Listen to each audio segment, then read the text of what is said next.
ماہ محرم الحرام کی آج 7 تاریخ ہے اور 8ویں شب لگ چکی ہے، اور آپ حضرات نے گزشتہ شب میں بھی اور آج کی شب میں بھی اہل بیت اطہار رضوان اللہ تعالی علیہ مجمعین کے فضائل و مناقب پر کچھ گفتگو کو سماعت کیا۔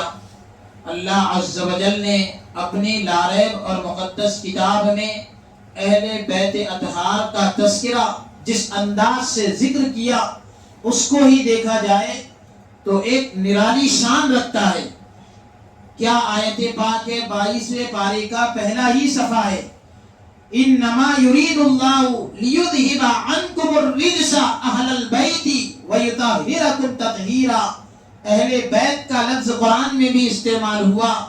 نبی پاک رحمت للعالمین صلی اللہ علیہ وآلہ وسلم کے اہل بیت کے لیے، آپ کے گھر والوں کے لیے اللہ رب العالمین نے اس لفظ کو قرآن کریم میں ذکر فرمایا تو کس انداز سے ذکر فرمایا؟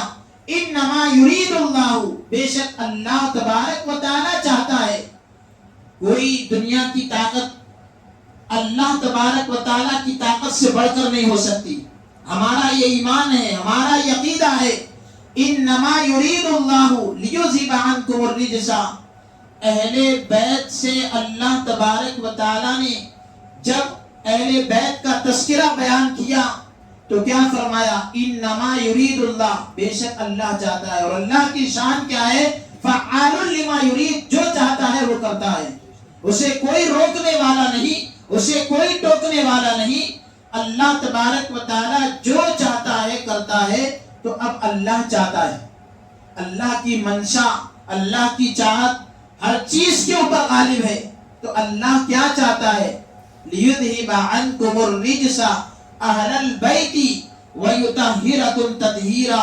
اللہ چاہتا ہے کہ گندگی کو اہل بیت سے دور رکھے، اہل بیت سے دور کرے نہیں۔ بہت نازک لفظ ہے، لیذھب عنکم الرجس اہل البیت، اہل بیت سے گندگی کو دور رکھے۔ ایک ہوتا ہے معصوم ہونا، اولیاء اکرام معصوم ہوتے ہیں، انبیاء اکرام بھی معصوم ہوتے ہیں، دونوں میں بہت بڑا فرق ہے۔ نبی پاک کے لیے جب یہ لفظ استعمال کیا جاتا ہے تو اس کا مطلب یہ ہوتا ہے کہ گناہ ان سے دور رہتا ہے۔ اولیاء اکرام کے لیے جب یہ لفظ استعمال کیا جاتا ہے تو کہا جاتا ہے یہ گناہوں سے دور رہتے ہیں، گناہوں سے پاک رہتے ہیں، معصوم رہتے ہیں۔ اہل بیت کے لیے بھی اللہ نے جب اس لفظ کو ذکر فرمایا تو اہل بیت گندگی سے دور نہیں رہتے، گندگی خود اہل بیت سے دور رہا کرتی ہے۔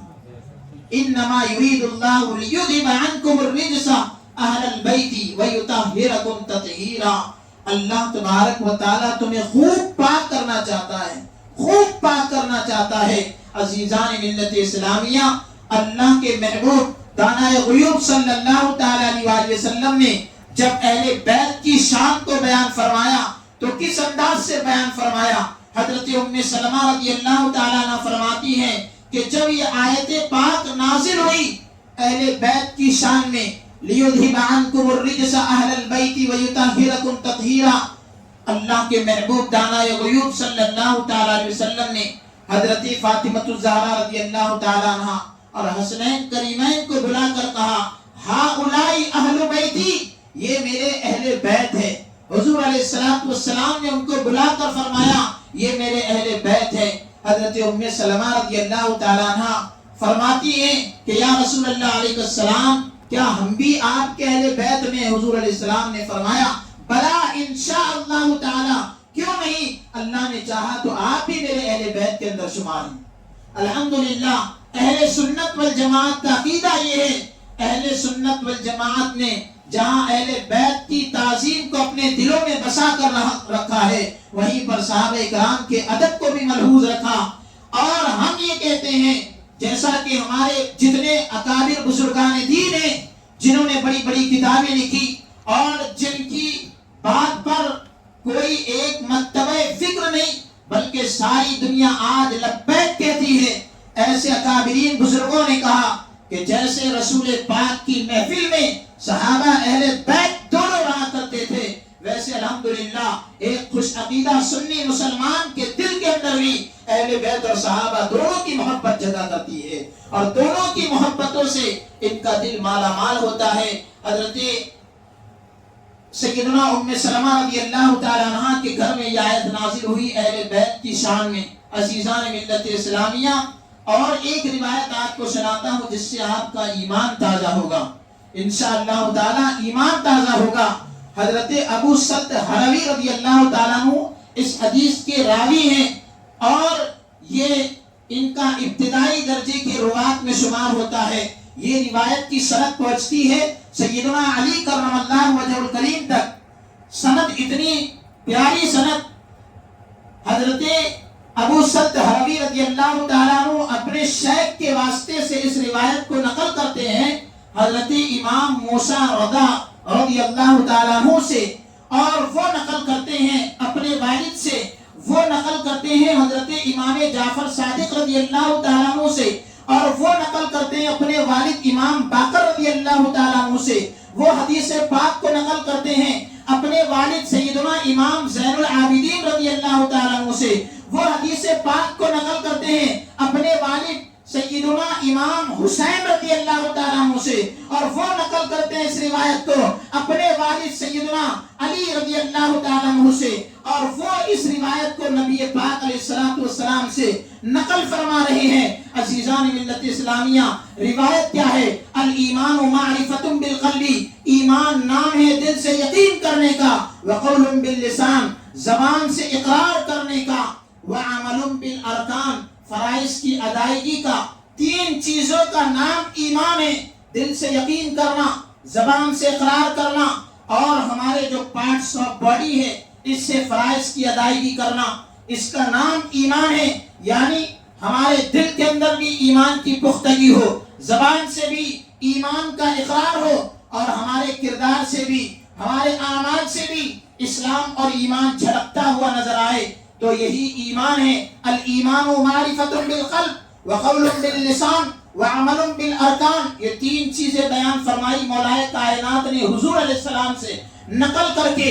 اب آگے اس حدیث کے جو راوی ہیں حضرت ابو موسیٰ، حضرت ابو سلط حروی رضی اللہ تعالیٰ عنہ، وہ اس روایت کو بیان کرنے کے بعد فرماتے ہیں کہ اگر اس روایت کی سند کو، روایت کو نہیں، یہ جتنے نام لیے گئے، جتنے نام اس سند کے اندر، جتنے پاکیزہ نام آئے، حضرت امام جعفر صادق رضی اللہ تعالیٰ عنہ کا نام، ان کے والد امام باقر رضی اللہ تعالیٰ عنہ کا نام، ان کے والد حضرت زین العابدین رضی اللہ تعالیٰ عنہ کا نام، ان کے والد حضرت امام حسین رضی اللہ تعالیٰ عنہ کا نام، ان کے والد سیدنا علی کرم اللہ وجہ الکریم کا نام، تو آپ فرماتے ہیں کہ اگر اس حدیث کی سند کو، یہ جو پورے اسما جو میں نے پورے نام جتنے آپ کو بیان کیا، اس کو سند حدیث کہا جاتا ہے، سند حدیث کہا جاتا ہے، تو آپ فرماتے ہیں کہ اگر اس سند کو کسی مجنون، یعنی جس کو دیوانہ پن لگ جائے، پاگل پن کا مرض لاحق ہو جائے، اگر اس سند کو اس پر پڑھ کر دم کر دے تو اللہ شفا عطا فرما دیتا ہے۔ اگر دیوانگی کسی کے اندر ہو اور جنون کی کیفیت اگر اس کے اندر طاری ہو رہی ہو، اگر یہ سند اس کے اوپر پڑھ دی جائے تو اللہ تبارک و تعالیٰ اپنے فضل سے اسے شفا عطا فرما دیتا ہے۔ تو اہل بیت کے ناموں کی شان یہ ہے کہ اگر یہ نام پڑھ کر کسی بیمار پر دم کر دیے جائے تو اللہ شفا عطا فرما دیتا ہے۔ اہل بیت کے ناموں کی تاثیر یہ ہے تو ان کی ذات کا عالم کیا ہوگا عزیزان ملت اسلامیہ، اور ان کے کردار کا عالم کیا ہوگا، ان کی صفات کا عالم کیا ہوگا۔ بھی صرف نام کی برکت یہ ہے عزیزان ملت اسلامیہ، جتنے لوگ امام حسین رضی اللہ تعالیٰ عنہ کا نام اور پرچم بلند کرتے ہیں، کیا آج وہ دل پر ہاتھ رکھ کر سوچیں کہ کیا وہ سچے حسینی ہیں، اور کیا وہ امام حسین رضی اللہ تعالیٰ عنہ کا کردار ادا کر رہے ہیں، ان کے کردار کو اپنا رہے ہیں۔ جو لوگ امام حسین رضی اللہ تعالیٰ عنہ کا پرچم بلند کرتے ہیں، صحیح معنی میں حسینی ہیں، پکے حسینی ہیں، وہ آج اس روایت پاک کو سنیں، اپنے ذہن اور دماغ کے اندر محفوظ رکھے، اور قلب پر ہاتھ رکھ کر کہے کہ ہاں واقعتاً اگر آج ہم حسینی ہیں، امام حسین رضی اللہ تعالیٰ عنہ کے چاہنے والے ہیں، تو پھر اس روایت پاک کو سنیں جس کے راوی خود مولائے کائنات حضرت علی کرم اللہ وجہ الکریم ہیں۔ کہ جن کے بارے میں رسول پاک صلی اللہ تعالیٰ علیہ وسلم نے ارشاد فرمایا انا مدینۃ العلم وعلی بابها، میں علم کا شہر ہوں اور علی اس کا دروازہ ہے، وہ مولا کائنات اس حدیث پاک کو نقل کرتے ہیں۔ رسول کونین صلی اللہ علیہ وآلہ وسلم نے ارشاد فرمایا، مولا کائنات نے اپنے آقا سے نقل کیا، حضور علیہ السلام کا فرمان ہم گنہگاروں تک پہنچایا۔ عزیزان ملت اسلامیہ، سرکار نے کیا فرمایا؟ سب سے پہلے جو جنت میں داخل ہوگا وہ میں رہوں گا، یعنی کائنات کے شہنشاہ، دونوں عالم کے مالک و مختار حضور احمد مصطفیٰ محمد مصطفیٰ صلی اللہ تعالیٰ علیہ وسلم ارشاد فرما رہے ہیں سب سے پہلے جو جنت میں داخل ہوں گے وہ میں رہوں گا۔ اور اس کے بعد رسول کونین صلی اللہ تعالیٰ علیہ وسلم نے ارشاد فرمایا کہ پھر اس کے بعد میرے پیچھے میرے خلفائے راشدین اور اہل بیت ہوں گے۔ حضور علیہ السلام نے جب اہل بیت کا تذکرہ کیا، حضور علیہ السلام نے اس وقت صحابہ کرام رضوان اللہ تعالی علیہم اجمعین میں چنندہ اشخاص کا نام لیا، مولا کائنات کا نام لیا، امام حسن امام حسین رضی اللہ تعالیٰ عنہما کا نام لیا، سیدنا علی کرم اللہ وجہ الکریم کا نام لیا۔ حضرت علی کرم اللہ وجہ الکریم چونکہ علم کے شہر کا دروازہ ہے، پھر انہوں نے سوال کیا فَمُحِبُّونَا یا رسول اللہ صلی اللہ علیہ وآلہ وسلم، اے اللہ کے محبوب، یہ تو آپ نے اہل بیت کی شان بیان فرمائی، جنت میں سب سے پہلے داخل ہوں گے۔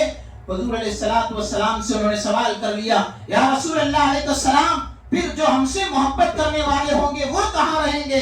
حضور علیہ السلام نے فرمایا کہ وہ بھی اہل بیت کے پیچھے پیچھے جنت کے اندر چلے جائیں گے انشاءاللہ تعالی، وہ بھی اہل بیت کے پیچھے ہوں گے، یعنی اہل بیت کی غلامی کا تاج اپنے سروں پر رکھ کر امام حسین کے چاہنے والے اور مولا کائنات کے چاہنے والے، اہل بیت کے چاہنے والے اہل بیت کے پیچھے پیچھے جنت میں داخل ہوں گے۔ جو لوگ امام حسین کا تماشا کرتے ہیں اور نہ جانے ان کے نام پر طرح طرح کی خرافات کرتے ہیں، ایسی ایسی چیزوں کو ماہ محرم کے نام پر ایجاد کرتے ہیں جس سے نواسے رسول خوش نہیں ہوتے، جس سے امام حسین کے نانا جان خوش نہیں ہوتے، جس کی شریعت اجازت نہیں دیتی، اگر ایسے کام کو کوئی کر کر امام حسین سے محبت کا دعویٰ کرتا ہے تو وہ جھوٹا ہے۔ کیوں؟ کام وہ کیجئے جس سے امام حسین راضی ہو۔ اسی لیے امام عشق و محبت نے جب سلام پڑھا تو کیا کہا؟ کام وہ لے لیجئے تم کو جو راضی کرے، ٹھیک ہو نام رضا تم پہ کروڑوں درود، یعنی اپنی مرضی سے نہیں، امام عشق و محبت نے فرما دیا کام وہ لے لیجئے تم کو جو راضی کرے۔ حضور کام تو ایسا کرائیے جس سے آپ خوش ہوتے ہو۔ تو ہماری بھی کیفیت یہی ہونا چاہیے اور ہماری بھی سوچ اور فکر یہی ہونا چاہیے کہ امام حسین کی بارگاہ میں ہم یہ عریضہ پیش کریں کہ آقا حسین آپ ہم سے وہ کام کرا لیجئے جس سے آپ راضی ہوتے ہو، اور جن کاموں سے آپ ناراض ہوتے ہیں ایسے کاموں سے ہماری حفاظت فرما لیجئے، ایسے کاموں سے ہمیں دور کر دیجئے۔ آقا حسین ہم آپ کی محبت میں کرتے ہیں لیکن وہ کام نہیں کرنا چاہتے جس سے اللہ اور اس کے محبوب کا غضب نازل ہوتا ہے، جس سے آپ ناراض ہوتے ہیں۔ امام حسین کی بارگاہ میں ہم مناجات پیش کر سکتے ہیں، عریضہ پیش کر سکتے ہیں۔ کربلا سے آپ کو یہ صدا آئے گی عزیزان ملت اسلامیہ، کیونکہ آپ نے ابھی سنا قتل حسین اصل میں مرگ یزید ہے، یزید مر گیا، اس کا کردار مر گیا، سب کچھ لٹ گیا، لیکن امام حسین آج بھی زندہ ہے۔ امام حسین کل بھی زندہ تھے، آج بھی زندہ ہے اور قیامت تک زندہ رہیں گے۔ امام حسین رضی اللہ تعالیٰ عنہ کے چاہنے والے ہر گھر